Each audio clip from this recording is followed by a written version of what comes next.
الشيطان الرجيم بسم الله الرحمن الرحيم وإن طلقتموهن من قبل أن تمسوهن وقد فرضتم لهن فريضة فنصف ما فرضتم إلا أن يعفون أو يعفو الذي بيده عقدة النكاح وأن تعفوا أقرب للتقوى ولا تنسوا الفضل بينكم إن الله بما تعملون بصير حافظوا على الصلوات والصلاة الوسطى وقوموا لله قانتين صدق الله مولانا العظيم الصلاة والسلام عليك يا سيدي يا رسول الله وعلى آلك وأصحابك يا سيدي يا حبيب الله الصلاة والسلام عليك يا سيدي يا نبي الله وعلى آلك وأصحابك يا سيدي يا نور الله وَإِن طَلَّقْتُمُوهُنَّ مِن قَبْلِ أَن تَمَسُّوهُنَّ وَقَدْ فَرَضْتُمْ لَهُنَّ فَرِيضَةً، اور اگر تم نے عورتوں کو بے چھوئے طلاق دے دی اور ان کے لیے کچھ مہر مقرر کر چکے تھے، فَنِصْفُ مَا فَرَضْتُمْ، تو جتنا ٹھہرا تھا اس کا آدھا واجب ہے، إِلَّا أَن يَعْفُونَ، مگر یہ کہ عورتیں کچھ چھوڑ دیں، أَوْ يَعْفُوَ الَّذِي بِيَدِهِ عُقْدَةُ النِّكَاحِ، یا وہ زیادہ دے دے جس کے ہاتھ میں نکاح کی گرہ ہے، وَأَن تَعْفُوا أَقْرَبُ لِلتَّقْوَىٰ، اور اے مردو تمہارا زیادہ دینا پرہیزگاری سے نزدیک تر ہے، وَلَا تَنْسَوُا الْفَضْلَ بَيْنَكُمْ، اور آپس میں ایک دوسرے پر احسان کو بھلا نہ دو، إِنَّ اللَّهَ بِمَا تَعْمَلُونَ بَصِيرٌ، بے شک اللہ تمہارے کام دیکھ رہا ہے۔ اس سے پچھلی آیت میں اس عورت کے مہر کو بیان کیا گیا تھا کہ جس کا شادی کے وقت مہر کچھ بھی مقرر نہیں کیا گیا اور اس کو ہم بستری سے پہلے ہی شوہر نے طلاق دے دی، یا ہم بستری سے پہلے ہی اس کا شوہر فوت ہو گیا، تو پچھلی آیت میں اس عورت کا مہر بتایا گیا تھا کہ اس کو کچھ بھی نہیں ملے گا، صرف ایک جوڑا جو ہے وہ شوہر پر دینا لازم ہوگا اگر انہوں نے شادی کے بعد جو ہے وہ کوئی مہر مقرر نہیں کیا اور شادی کے وقت بھی کچھ مقرر نہیں ہوا تھا۔ اب یہاں اس آیت میں بیان کر رہے ہیں کہ اگر شادی کے وقت مقرر کر لیا تھا مہر اور ہم بستری سے پہلے ہی طلاق ہو گئی، تو اب اس عورت کو آدھا مہر دینا واجب ہے، مطلب 10,000 آپ نے مقرر کیا تھا شادی کے وقت اور ہم بستری سے پہلے ہی عورت کو طلاق دے دی، تو اب صرف 5,000 جو ہے وہ مرد پر دینا لازم ہے۔ اور اس میں بھی آگے صورتیں مختلف بیان کی کہ اگر عورت اپنی مرضی سے چاہے تو اس جو آدھا لازم ہوا ہے اس میں سے کچھ چھوڑ سکتی ہے، اس کو اجازت ہے وہ معاف کر دے اپنی طرف سے، اور اگر مرد اپنی مرضی سے خوشی سے اس سے زیادہ بھی دینا چاہے تو اس کو بھی اجازت ہے کہ وہ 5 سے زیادہ بھی دے سکتا ہے۔ اور ساتھ میں مردوں کو یہ فرمایا گیا کہ وَأَن تَعْفُوا أَقْرَبُ لِلتَّقْوَىٰ، کہ اگر مرد اپنی خوشی سے زیادہ دیں تو یہ ان کے لیے زیادہ بہتر ہے، کیونکہ یہ تقوی کے زیادہ نزدیک ہے، اللہ عز و جل کی خوشی کے زیادہ نزدیک، کیونکہ اس میں ایک دوسرے کے ساتھ احسان کرنا ہے، بھلائی کرنا ہے۔ اللہ فرماتا ہے وَلَا تَنْسَوُا الْفَضْلَ بَيْنَكُمْ، آپس میں ایک دوسرے کے ساتھ احسان کو بھلا نہ دو، بلکہ ایک دوسرے کے ساتھ اچھائی والا، نیکی والا، احسان والا معاملہ کرو، تاکہ اللہ عز و جل بھی تم پر رحم فرمائے، کیونکہ اللہ تمہارے کاموں کو دیکھ رہا ہے جو تم کر رہے ہو۔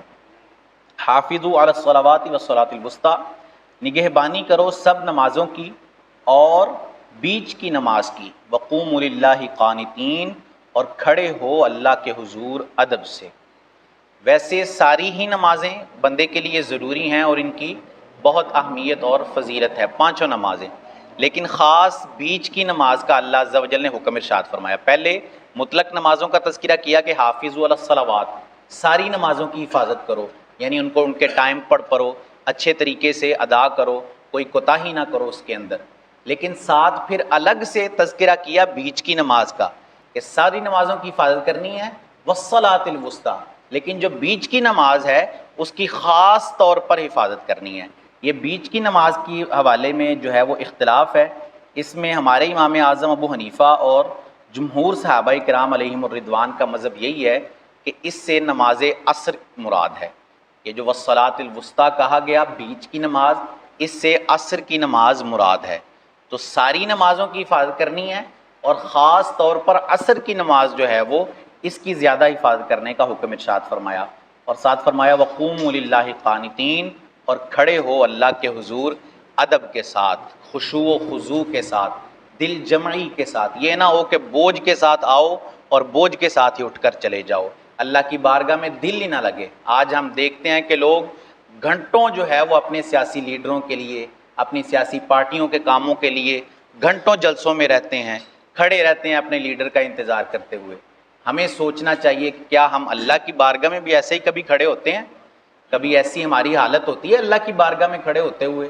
کہ ہم جو ہے وہ بڑے خشوع و خضوع کے ساتھ، دل جمی کے ساتھ، اور کوئی خیال دل میں نہ ہو، صرف اللہ عز و جل کا خیال دل میں ہو جب اس کی بارگاہ میں آئیں؟ کیونکہ جو دل جمعی کے ساتھ کھڑا نہیں ہوتا، بوجھل دل کے ساتھ نماز میں کھڑا ہوتا ہے، اللہ عز و جل نے اس کو منافق قرار دیا ہے۔ 5ویں پارہ میں اللہ عز و جل ارشاد فرماتا ہے ان المنافقین یخادعون اللہ وہو خادعہم واذا قاموا الی الصلاۃ قاموا کسالی، کہ اللہ فرماتا ہے منافق مجھے دھوکہ دینا چاہتے ہیں، فریب دینا چاہتے ہیں، اور میں ان منافقوں کو غافل کر کے ماروں گا۔ یہ کون سے منافق ہیں؟ اذا قاموا الی الصلاۃ قاموا کسالی،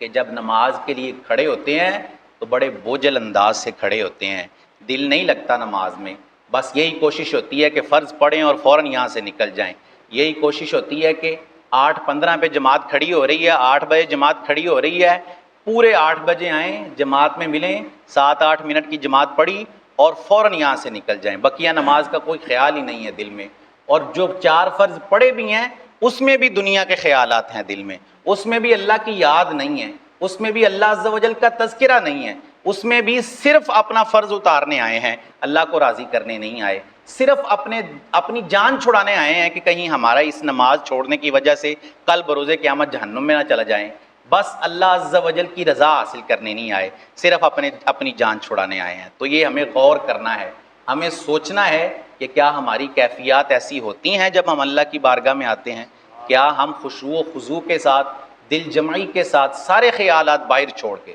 مسجد آئیں تو سارے خیالات باہر رہ جائیں دنیا کے، کوئی خیال آپ کے دل میں نہ ہو، صرف اللہ کی یاد اور بس اللہ کی یاد آپ کے دل میں ہو، اور اس طریقے سے آپ اللہ کی نماز پڑھیں۔ اللہ عز و جل سے دعا ہے کہ اللہ عز و جل ہمیں عمل کی توفیق عطا فرمائے، آمین۔ اللہم صلی علی سیدنا و مولانا محمد معدن الجود والکرم وعلی آلہ واصحابہ وبارک وسلم۔ مالک کریم عز و جل نماز فجر ادا کرنا قبول فرما، درس کرنا اپنی بارگاہ میں قبول فرما، غلطیاں، کوتاہیاں، گناہ، خطائیں، لغزشیں اپنی رحمت سے معاف فرما، ہم سب کی، ہمارے ماں باپ کی اور رسول اکرم صلی اللہ علیہ وسلم کی ساری امت کی بخشش فرما، ہم سب کو خلوص کے ساتھ، استقامت کے ساتھ 5 وقت باجماعت نماز ادا کرنے کی توفیق عطا فرما، ہم سب پر، ہمارے گھر والوں پر اپنی رحمت کی نظر فرما، سارے بیماروں کو شفائیں عطا فرما، پریشان حالوں کی پریشانیاں دور فرما، قرض داروں کو قرضوں سے خلاصیاں عطا فرما، بے روزگاروں کو حلال و وسیع روزگار عطا فرما، بے اولادوں کو نیک صالح اولاد عطا فرما۔ سبحان ربک رب العزت عما یصفون وسلام علی المرسلین والحمد للہ رب العالمین، وصلی اللہ تعالی علی حبیبہ سیدنا و مولانا محمد وعلی آلہ واصحابہ اجمعین برحمتک یا ارحم